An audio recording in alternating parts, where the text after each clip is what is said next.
Plus de 17 millions de Ghanéens sont convoqués aux urnes ce lundi pour élire leur président dans un duel où s'affrontent le chef de l'État sortant Nana Akufo-Addo et son rival de toujours, l'ancien président John Mahama.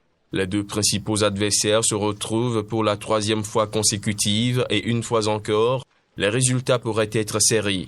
Ennemis politiques et historiques, ils se sont toutefois engagés à respecter les résultats et à garantir la paix et la sécurité dans le pays, réputé pour être un exemple de démocratie et de stabilité en Afrique de l'Ouest. Les deux candidats ont mené campagne jusqu'à très tard dans la soirée de samedi et même si le chef de l'État pourrait bénéficier d'un bilan plutôt positif sur le plan économique, social et diplomatique, les principaux enjeux restent le chômage, les infrastructures et l'accès à la santé. Les électeurs pourront se rendre dans les quelques 38 000 bureaux de vote de 7h à 17h GMT et choisir entre 12 candidats, dont 3 femmes, pour le poste de la magistrature suprême. Cette élection présidentielle est couplée avec les législatives, durant lesquelles les Ghanéens devront également élire leurs 275 députés. Quelques millions de grands électeurs camerounais ont voté dans le calme ce dimanche pour les premières élections régionales du pays.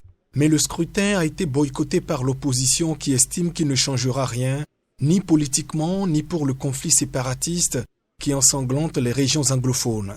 L'élection des conseillers régionaux s'est déroulée dans la sérénité, le calme et la tranquillité. Aucun incident susceptible de porter atteinte à la crédibilité du scrutin ou à la sincérité des résultats attendus des urnes n'est à relever, a déclaré ce dimanche soir Paul Tanganji, ministre de l'administration territoriale. Des violences étaient pourtant à craindre, notamment dans les deux régions anglophones où des groupes sécessionnistes affrontent l'armée depuis près de 4 ans dans un conflit qui a fait plus de 3000 morts et forcé plus de 700 000 personnes à fuir leur domicile. En tout, quelques 24 000 grands électeurs, des conseillers municipaux ainsi que des chefs traditionnels étaient amenés à voter dans ce scrutin indirect pour désigner 900 conseillers régionaux, 90 pour chacune des 10 régions. Les résultats n'ont pas encore été communiqués. Pour inciter à faire de ces élections un succès, le président Paul Biya avait promis le 2 septembre par décret présidentiel une indemnité de 50 000 francs CFA pour chaque grand électeur ayant pris part au scrutin. 14 partis étaient en lice hors des zones anglophones, dont le Rassemblement démocratique du peuple camerounais, le RDPC de Paul Biya, qui avait remporté une victoire écrasante au municipal de février dernier.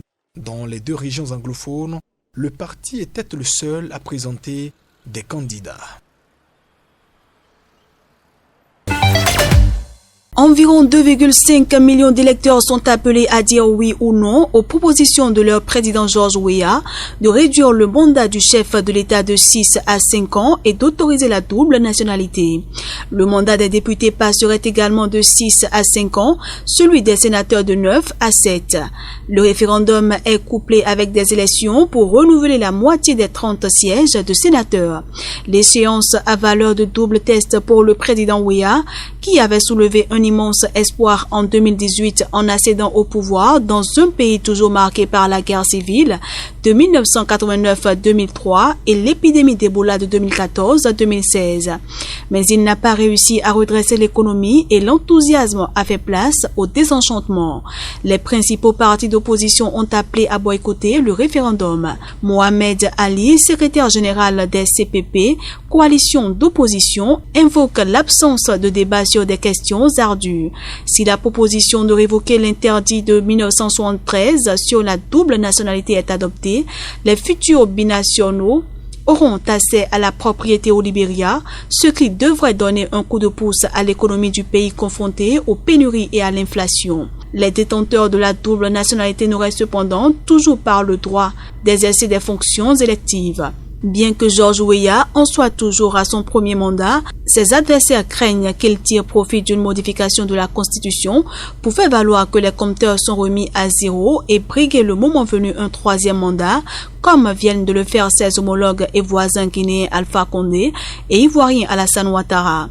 Les premiers résultats sont attendus avant la fin de la semaine. La police s'est déployée mardi au sein du Parlement, siège depuis 2 jours d'une bataille rangée entre les partisans du président Félix Tshisekedi et ceux de la majorité parlementaire, fidèle à son prédécesseur Joseph Kabila. Au moins 3 personnes ont été blessées à des degrés divers ce mardi matin dans des affrontements entre les 2 camps. En tout cas, c'est que je sais qu'il y a une dynamique qui tend à refonder la majorité autour de la gouvernance. Mais nous avons été surpris, quelques heures après, qu'une plénière convoquée, nous ne savons pas personne, qui se tient, où on désigne les députés les plus âgés et 2 députés les moins âgés pour pouvoir conduire les plénières de l'Assemblée nationale. C'est donc un coup d'État parlementaire que nous venons de vivre. Faisons appel à la communauté nationale et internationale pour qu'il constate qu'une nouvelle dictature s'installe dans notre pays, plus féroce que celle de Maréchal Mobutu, et qu'il faille qu'on agisse. Parce que sinon le Congo va à la dérive. Plus grand pays d'Afrique subsaharienne, la République démocratique du Congo s'enfonce dans une crise au sommet de l'État depuis que le président Tshisekedi a annoncé dimanche la fin de la coalition au pouvoir qu'il formait avec la majorité parlementaire pro-Kabila du Front commun pour le Congo FCC. Le chef de l'État a affirmé qu'il allait désigner une personnalité, un informateur, pour identifier une nouvelle majorité et qu'il se réservait le droit de dissoudre la Chambre basse s'il ne la trouvait pas. Le FCC, Rassemblement des partis pro-Kabila, a dénoncé une violation de la Constitution, revendiquant une majorité de 338 députés sur 500 à l'issue des élections de décembre 2018. Le FCC a demandé à son autorité morale, Joseph Kabila, de livrer sa part de vérité sur cette nouvelle crise qui menace la stabilité du géant d'Afrique, déjà paralysé par d'interminables conflits armés à l'Est et sa corruption endémique. Le porte-parole de la cellule de crise gouvernementale pour le Tigré, Redouane Hussein, a confirmé qu'une équipe de l'ONU avait essuyé des tirs et avait été arrêtée dans cette région. Les membres de cette équipe ont forcé 2 barrages pour se rendre rapidement dans des zones où ils n'étaient pas censés aller et où il leur avait été dit de ne pas aller au moment où ils avaient franchi le 3e. Ils ont essuyé des tirs et ont été arrêtés, a-t-il affirmé, précisant qu'ils étaient bien sûr désormais libres.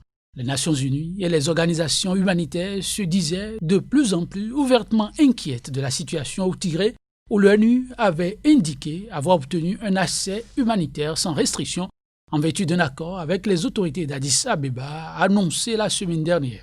Le porte-parole du gouvernement a de son côté déclaré que l'accès donné aux Nations Unies entre dans un cadre élaboré par une nation souveraine coordonnée par le gouvernement et donc qu'un accès sans restriction à n'importe quel coin d'Éthiopie n'existe pas.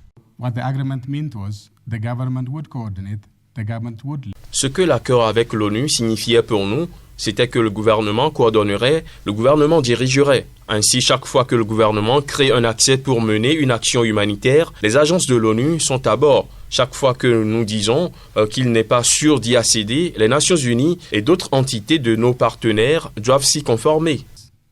Have to comply to that.